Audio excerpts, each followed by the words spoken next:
you have the vision. You are sure that if other people could see your vision, they would be amazed. But here's the issue. They aren't going to see your vision unless you do the work.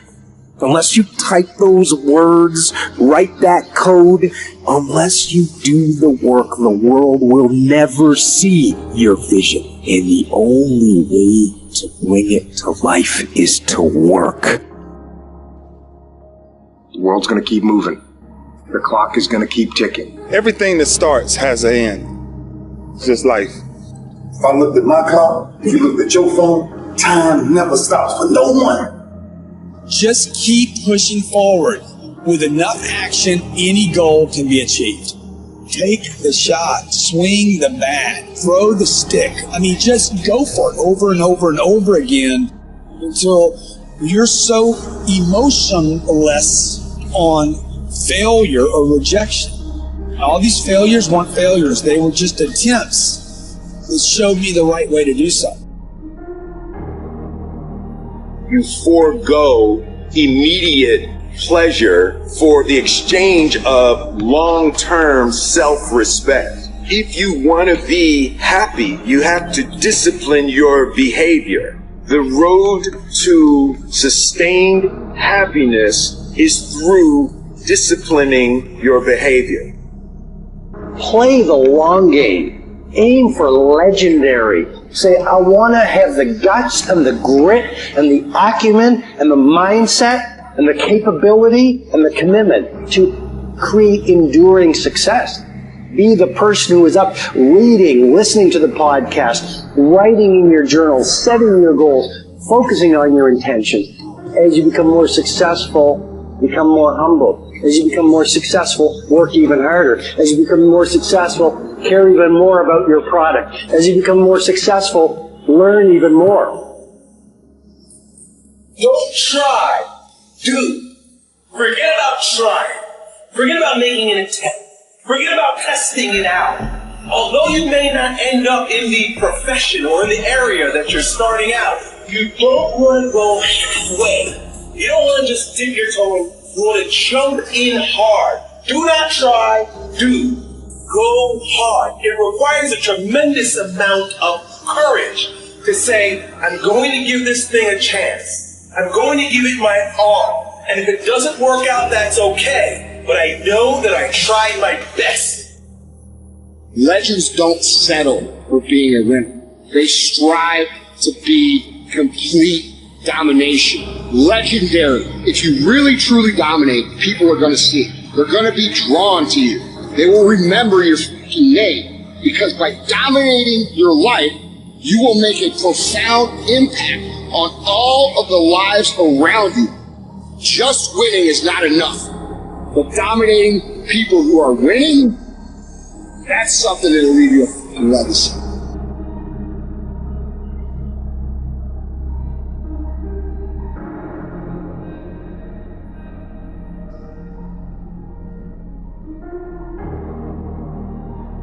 Every man in this room, you blew your 20s. You spend all your 30s trying to make up for your 20s. Yeah, that's the truth. Dog, every dude in this room blew their 20s and at 30 trying to fix what they should have did in their 20s. Yeah. And so forth and so on. You turn 40, you're trying to recover from the mistakes you made when you 30.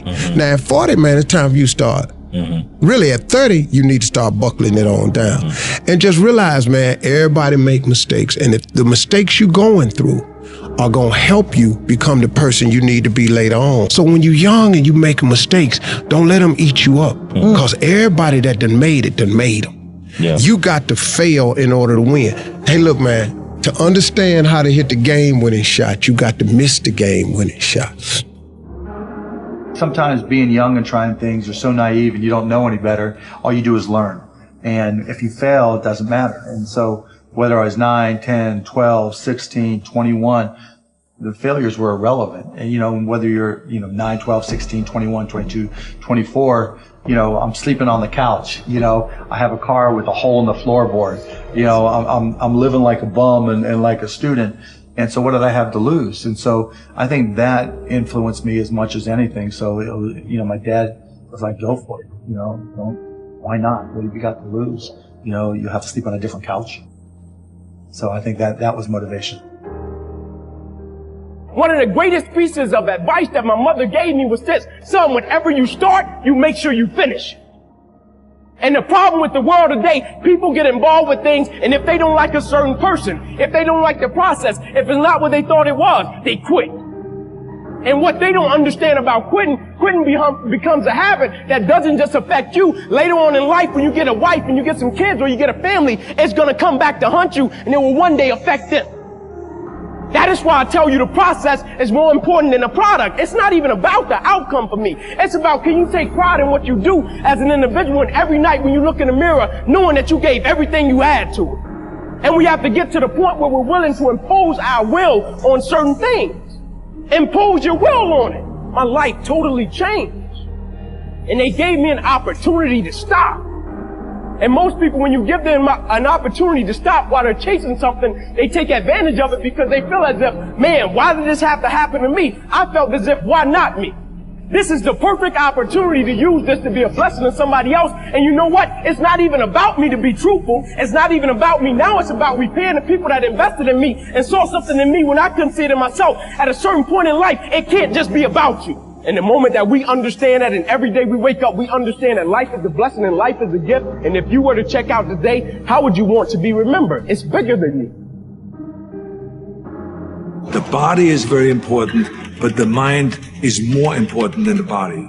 We have to visualize what that body ought to look like in order to make it win, because that's what creates then the will that you need to go to the gym every day. The will that makes you go into the 4 steps, the will that makes you go beyond when you do your 500-pound reps in the squats and you can't do another rep and your body is shaking. It's the will that makes you go one more time down and struggle up one more time. And so it's all of this, so the mental aspect that motivates you and that makes the difference between you being in the gym full of joy and looking forward to doing that extra rep and looking forward to doing those extra 100 reps in the sit-ups and working past the pain barriers. That all is the mind. That's not the body. So this is why I think the body is very important, but the mind is more important than the body.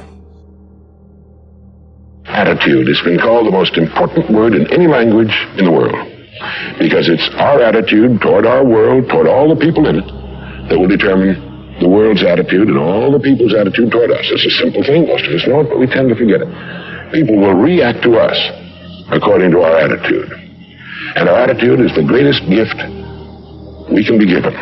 You know, the little creatures of the world were given a wonderful gift by Mother Nature called protective coloring, in which they can blend into the background without being seen. But man was not given this great gift, because man was given an incalculably greater one. Only man has the godlike power to make his surroundings change to fit him, because his environment will change as he changes.